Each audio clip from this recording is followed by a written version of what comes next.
ഈശോ നിങ്ങളുടെ ജീവിതത്തിൽ ഒന്നാം സ്ഥാനം കൊടുക്കുന്നുണ്ടോ? ഈശോയ്ക്ക് നമ്മൾ ഒന്നാം സ്ഥാനം കൊടുക്കുന്നതെന്ന് മനസ്സിലാക്കുന്നത് എങ്ങനെയാണ്?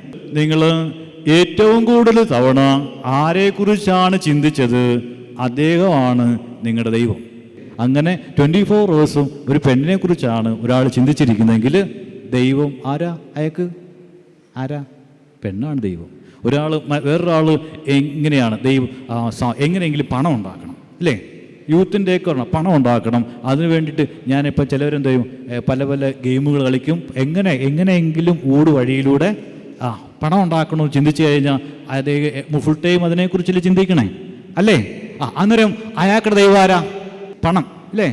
പണമാണ്. 24 മണിക്കൂറും ഒരാൾ ഈശോയാണ് ചിന്തിച്ചുകൊണ്ടിരിക്കുന്നതെങ്കിൽ, അല്ലെങ്കിൽ ഈ 24 മണിക്കൂറും ഈശോയെക്കുറിച്ചുള്ള ചിന്തയോടുകൂടെയാണ് നീ ജീവിക്കുന്നതെങ്കിൽ ഒന്നാം സ്ഥാനം ആർക്കാ?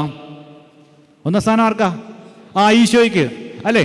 അതാണ് നമ്മൾ ഈശോയ്ക്ക് ഒന്നാം സ്ഥാനം കൊടുക്കുന്നത് പറയുന്നത്. ആദ്യം ചെയ്യേണ്ട ഒരു പരിപാടി എന്ന് പറഞ്ഞാൽ എളുപ്പമുള്ളൊരു പരിപാടിയാണ്. നമ്മൾ ഈശോയെ ഒരു പേഴ്സണായിട്ട് കാണണം, വ്യക്തിയായിട്ട് കാണണം. നമ്മൾ പലപ്പോഴും ഈശോയെ ദിവ്യകാരുണ്യം ഒരു അപ്പം മാത്രമാണ് എന്ന് പറഞ്ഞു വെച്ചേ. ഈശോ ഒരു വ്യക്തിയാണ്. ഈശോ എന്ന് പറഞ്ഞ വ്യക്തിയെ കാണണം. ഈശോയെ സ്നേഹിച്ചാലേ നമുക്ക് ഈശോയുടെ കൂടെ നടക്കാൻ പറ്റൂ. അന്നേരം ആദ്യത്തെ സ്റ്റെപ്പ് മക്കളെ ഞാൻ പറഞ്ഞു തരികയാണ്. ഈശോയെ നോക്കിയിട്ട് പറയണം, ഈശോയെ ഞാൻ നിന്നെ സ്നേഹിക്കുന്നു, ഐ ലവ് യു ജീസസ്. ഈശോയുമായിട്ടുള്ള നമ്മുടെ ഒരു എക്സ്പീരിയൻസ് ഉണ്ട്. നമുക്ക് വിഷമം വരും, സങ്കടം വരും, പക്ഷേ നമ്മളെ തകർക്കാനായിട്ട് ആർക്കും പറ്റത്തില്ല. നമ്മൾ ഒറ്റപ്പെടുത്താനായിട്ട് എല്ലാവരും ഉണ്ടാകും. സെമിനാരി മുഴുവനും ഞാൻ എൻ്റെ ബ്രദറായിരിക്കുമ്പോൾ ഞാൻ ഒരു കാര്യത്തിൽ ഞാൻ എതിരി നിന്നിട്ടുണ്ട്. ഞാൻ പറഞ്ഞു, ഇത് ഈശോയെ പ്രതി ഞാൻ സമ്മതിക്കത്തില്ല എന്ന് പറഞ്ഞു. എന്തെന്ന് പറഞ്ഞാലും ഈശോ ഞാൻ സമ്മതിക്കത്തില്ല എന്ന് പറഞ്ഞു. സെമിനാരിയിലെ ബ്രദേഴ്സെല്ലാം എനിക്കെതിരായിരുന്നു. കുഴപ്പമില്ല, ഞാൻ പറഞ്ഞു നിങ്ങളെതിരായാലും കുഴപ്പമില്ല, ഞാൻ സമ്മതിക്കത്തില്ല എന്ന് പറഞ്ഞു.